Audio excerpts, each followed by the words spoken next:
So, I'm downstairs with my new to me, 718 or 18. I don't see a date stamp. There's a mold number in here, PA 189. It's got a little window glued over the, little plastic glued over the windows, but I don't think there's light in there. At any rate, it has some chips. It has some chips here and here, and those are typical. And notice this, broken out where the pins would hold it in are all broken out. So I'm guessing this is where the owner, the unit broke, or the unit failed to operate, so he decided to take it apart, and this is where he used a screwdriver and just ruined the body, taking it apart. I tried hooking power to the wheels, this piece here and this wheel, nothing. So then I decided I had to take it apart. I also noticed that he'd made the conversion of from Link to Knuckle, but when he did the conversion, he didn't prepare the truck very well. The truck has not been bent and straightened out in the way it should be. So the knuckles are all, as you can see, off angle and not correct. Any case, also on inspection, I noticed one of the ground wire, which is supposed to be soldered to this pad here, is loose. So we've got an open ground, and what I was able to do is see where that wire came in, and so I clamped the ground above where that brake was, and then before I went there, I just clamped the power to the input to the solenoid. All I want to do is fire this solenoid and see if this action really works, okay? So I've got this on, 60 miles an hour. I'm just going to pulse it to see. All I want to know is, does the solenoid work? And it does. So there's 90% of the battle for me right there. This is an excellent working solenoid. Now I need to go through the wiring and go through the mechanical fitment, clean this housing. This is just oxidation. This part is riveted on. I rarely take them off. I have taken them off before when I've repositioned them or put them on something else, but in this case I don't think I'll need to. I'm just going to clean this, take the wires off, replace the wiring. I'm going to see if I can't take those couplers off, straighten the tongue on the truck. This truck is supposed to be the power pickup truck, and it's defective. I'm not sure. Looks to me like he's replaced this tang with the wrong tang, and I'm not even sure how he did that, because looks like it's riveted in place. It looks like I might have to remove this truck. I don't know.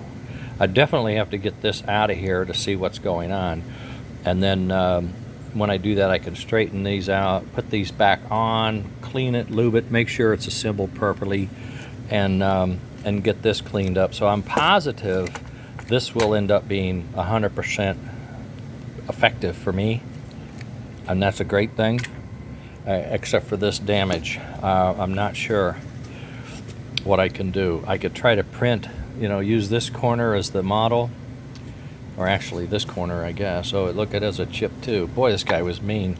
All right, well, I could mold something in here and file it and sand it and try to put dots on it. I don't know how I'd match the paint though. I really don't, because this is molded plastic. It's not paint. It's the brick molded. So I'll have to see what I can do. But I could tell you this mailbag car is going to be fitted in front of this set. Oh, it's a little lighter, isn't it? It's not burgundy. Oh, there's burgundy. Look. Oh, dang it. This is actually more red. Is there an in-between? Well, kind of an in-between. This is really almost red, though. More red than brick. Dang it. I wanted it to go here.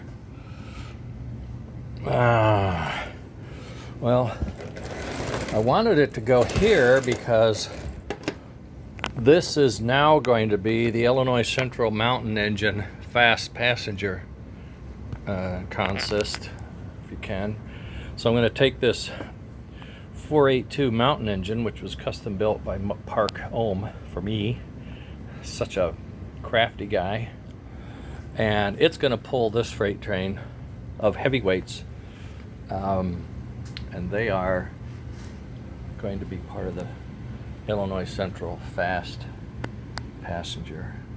I'll have to look all that up. You know, maybe I should just see what the colors were back then. I have these original ones in burgundy for my New York Central, but I have all the same cars, the same numbers, and the same style. So those are all in really good shape and original.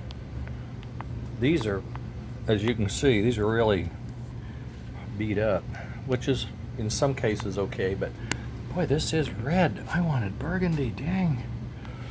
You may not see it as much here, but boy, I do. That is red. Well, we'll have to work on it. We'll just pray on the matter. As we go along, we'll pray on the matter. Okay, well, that's that. That's something that came in just this morning, in fact. Meanwhile, back at the ranch, I still have my large magnets, arrived yesterday as well, and I'm building my little frame to capture the large magnets and attach them to this chassis. They're going to replace this device that I had made, which had a much smaller magnet wherever they went. They probably went flying. Anyway, they're here. They're stuck to something at some point, somewhere they'll show up.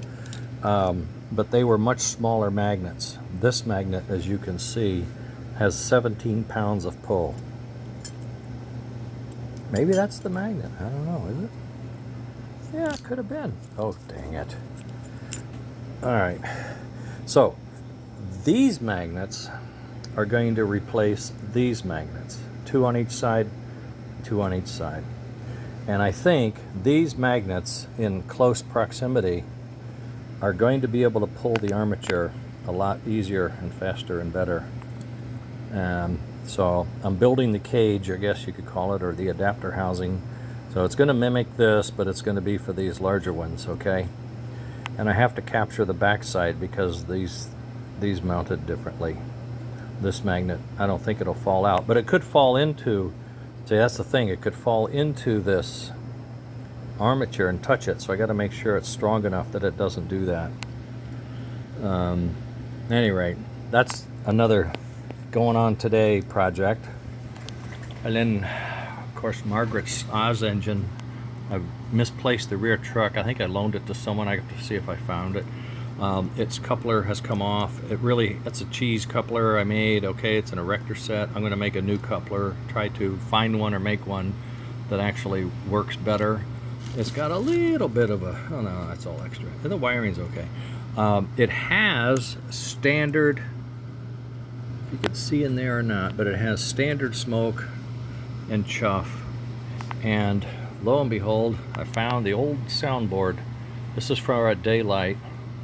That's a West Coast steam engine that is a big heavy engine, so it makes a nice chuff and all that, but instead of a steam whistle, it has like a horn.